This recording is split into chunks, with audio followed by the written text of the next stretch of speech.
જય Ganesh, happy morning. હું Shaunkesh Pathak, professional tarot card reader અને ન્યુમરોલોજિસ્ટ છું. જે કોઈને પણ ફાઇનાન્સ, હેલ્થ કે રિલેશનશિપ રિલેટેડ કંઈ પણ ઇશ્યુઝ હોય તેઓ મારી કન્સલ્ટન્સી લઈ શકે છે.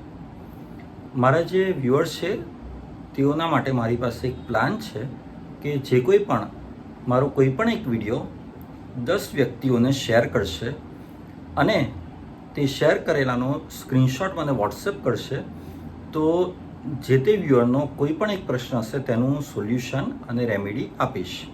આજે હું તમને વાત કરીશ ટેરો કાર્ડ બાબતે.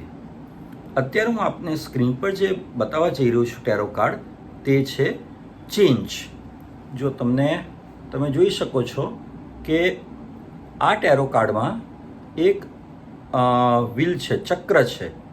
એટલે ચક્ર શું બતાવે છે કે કન્ટિન્યુઅસ તમારી લાઈફમાં ચેન્જીસ આવ્યા કરશે, કારણ કે કોઈ બી વસ્તુ કે કોઈ પણ સમય ક્યારે પણ પરમેનન્ટ હોતો નથી. હંમેશા ચેન્જીસ આવે જ છે લાઈફમાં. એટલે એ તમારું જે કર્મનું ફળ ભોગવવાનું છે તે મુજબ તમારા લાઈફમાં, તમારી જિંદગીમાં ચેન્જીસ આવશે. વચ્ચે તમને એક ત્રિકોણ આકાર દેખાશે, એ સર્કલની વચ્ચે, વ્હીલની વચ્ચે.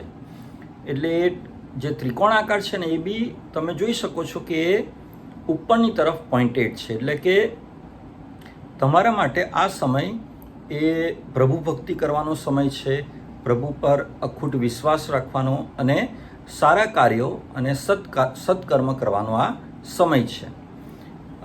વચ્ચે તમને યિંગ યાંગનું સિમ્બોલ પણ દેખાય છે, એટલે કે મેલ અને ફિમેલ. એટલે કે ક્રિએટિવિટી અને રિસેપ્ટિવિટી એટલે કે શું કે જે પણ પરિસ્થિતિ છે તે સાથે તમે આગળ વધતા રહો. સમય ક્યારેય સ્થિર રહેતો નથી. આ સમય પણ જતો રહેશે. જે પણ તમારો અત્યારનો સમય હશે, સારો કે ખરાબ, તે સમય પણ જતો રહેશે. તો આ જે કાર્ડ છે એ તમારી લાઈફમાં હવે નજીકના ભવિષ્યમાં કોઈ હકારાત્મક ચેન્જીસ બતાવી રહ્યું છે. ખુશ રહો, મસ્ત રહો, સ્વસ્થ રહો. Thank you very much.